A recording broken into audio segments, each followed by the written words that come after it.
Hai semua, 90% jalur perdagangan global diangkut melalui laut dan jalur ini juga merupakan jalur perdagangan yang berbahaya. Saat sedang melakukan perjalanan pengiriman barang, kapal-kapal kargo memiliki resiko untuk mendapatkan serangan dari para perompak. Perompak sebenarnya telah ada sejak zaman Romawi kuno, saking terkenalnya sampai-sampai dibuat dalam berbagai macam anime, karikatur, hingga film. Hingga saat ini, perompakan juga masih terjadi di beberapa jalur perdagangan laut di dunia. Salah satu perompak yang banyak dikenal dunia adalah perompak yang berasal dari negara Somalia. Somalia merupakan sebuah negara di ujung timur Laut Afrika. Somalia merupakan negara pesisir yang memiliki potensi sumber daya laut yang besar. Beberapa tahun yang lalu, Somalia menjadi negara yang ditakuti, terutama untuk kapal-kapal kargo dan tanker yang akan melintasi terusan Suez. Dalam sejarahnya, perompakan Somalia dimulai sekitar tahun 1950-an dan kemudian semakin marak di tahun 1991-an, di mana saat awal tahun 1990-an, pemerintahan Somalia mengalami keruntuhan yang menyebabkan banyak perpecahan di dalam negara tersebut. Karena tidak adanya pemerintahan resmi yang mengatur kebijakan, Somalia kemudian terbagi dalam beberapa wilayah yang dikuasai oleh beberapa kelompok lokal. Hal ini kemudian dimanfaatkan oleh kapal-kapal penangkap ikan asing. Mereka menjadi lebih leluasa untuk mengeksploitasi sumber daya laut Somalia secara ilegal. Karena itulah para milisi serta nelayan-nelayan Somalia bersatu dan menyebut diri mereka para penjaga pantai Somalia. Dengan menggunakan kapal-kapal kecil, mereka mulai menangkap kapal penangkap ikan asing yang masuk ke Somalia dan menarik denda serta pungutan terhadap mereka. Kegiatan itu terus berkembang, dari yang awalnya meminta pungutan, kemudian berubah menjadi aksi penyanderaan terhadap awak kapal, lalu meminta tebusan. Pada tahun 2008, perompak diperkirakan mendapatkan hasil sebanyak 30 juta US dollar dan 150 juta US dollar dari kegiatan perompakan. Hasil tersebut digunakan lagi untuk mendapatkan peralatan pendukung seperti perahu cepat, senjata api, alat komunikasi, hingga radar canggih untuk mendeteksi kapal. Serangan para perompak Somalia kemudian mulai berkurang sejak Operasi Atalanta pada tahun 2008. Operasi militer tersebut dilaksanakan oleh Angkatan Laut Uni Eropa di kawasan Teluk Aden, Somalia, sejak Desember 2008 sampai sekarang. Operasi ini diselenggarakan dengan tujuan untuk memberantas bajak laut di kawasan Tanduk Afrika dan Teluk Aden. Mulai awal tahun 2023, dilaporkan tidak ada kapal komersial yang diserang di lepas pantai Somalia sejak tahun 2018. Meski begitu, perompakan tidak hanya terjadi di perairan Somalia saja. Dalam menghadapi resiko perompakan, sebuah kapal dilengkapi dengan teknologi serta peralatan untuk mengatasinya. Untuk meningkatkan keselamatan kapal saat sedang berlayar, IMO atau International Maritime Organization mengembangkan sebuah tombol darurat untuk mengirimkan sinyal mara bahaya.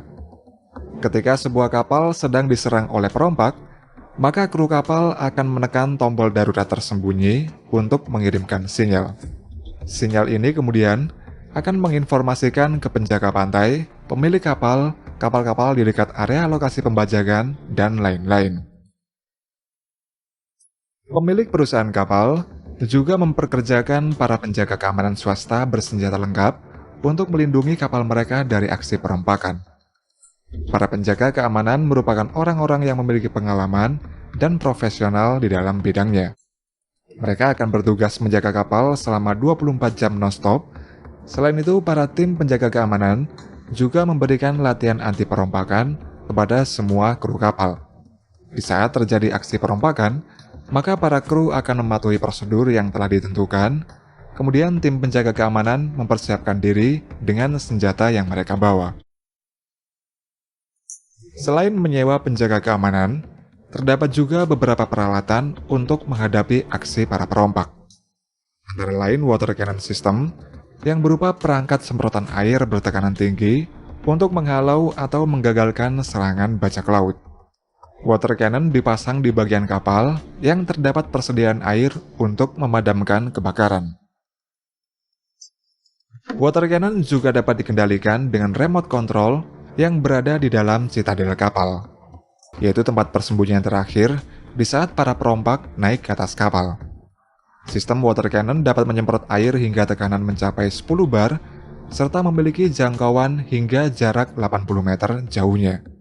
Selain sebagai penjaga perompak, water cannon juga dapat diatur menjadi semprotan air untuk memadamkan kebakaran di kapal. Sistem yang mirip seperti water cannon, yakni anti-piracy curtain, alat ini dapat menyemprotkan air dalam jumlah yang banyak serta memiliki selang penyemprot air yang bergerak secara tidak beraturan. Anti-piracy curtain dipasang di samping kapal. Alat ini bertujuan untuk memberikan ancaman kepada para perompak dari kejauhan agar tidak mendekat. Ketika digunakan, dapat menyemprotkan air hingga 2 ton air per jamnya. Bahkan beberapa jenis dari alat ini dapat bekerja secara terus-menerus hingga 2 minggu lamanya. Perangkat lainnya, yaitu anti-boarding and climbing, yang dirancang untuk memberikan perlindungan tambahan dari serangan perompak. Tujuan utama dari perangkat ini adalah mencegah perompak untuk menaiki kapal dengan cara memanjat kapal.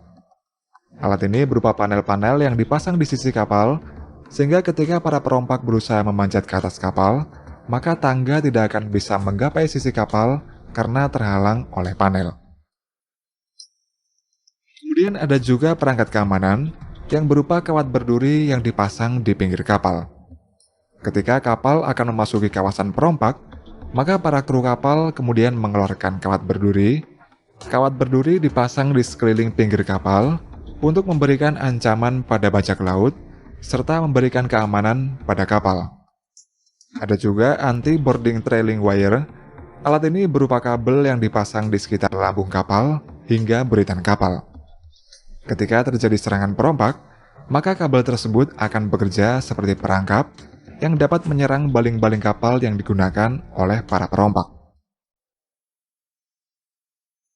Dalam upaya mencegah serangan perompak, aliansi dari beberapa negara yang bernama Maritime Security Alliance memiliki teknologi yang canggih. Salah satunya adalah Non-Lethal Laser Rifle. Senapan ini digunakan untuk menembakkan sinar laser yang dapat menyilaukan para perompak. Dan jika digunakan dalam batas keamanan, senapan tersebut diperkirakan tidak akan menyebabkan kebutaan.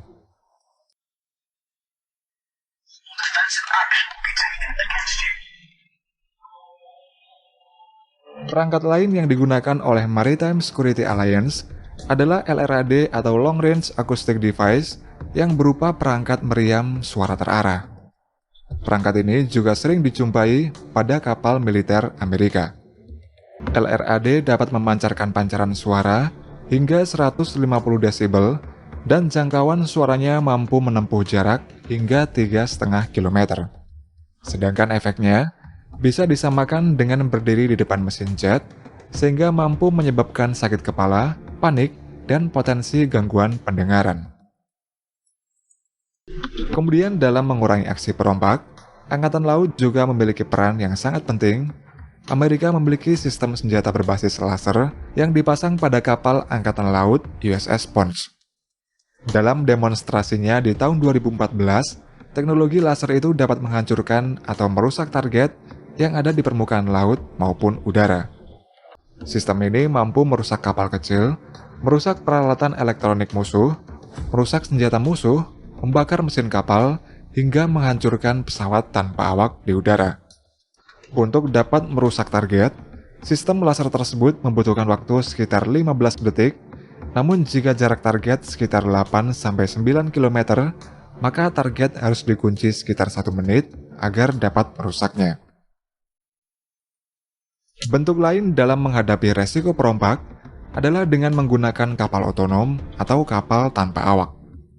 Biasanya setelah naik ke kapal, perompak akan mengincar kru kapal untuk dijadikan sandera lalu meminta uang tebusan yang sangat besar. Dengan adanya kapal otonom, maka perompak tidak akan dapat melakukan aksi penyanderaan. Saat ini beberapa negara sedang mengembangkan teknologi kapal otonom Salah satunya adalah Korea Selatan dengan kapal LNG tankernya.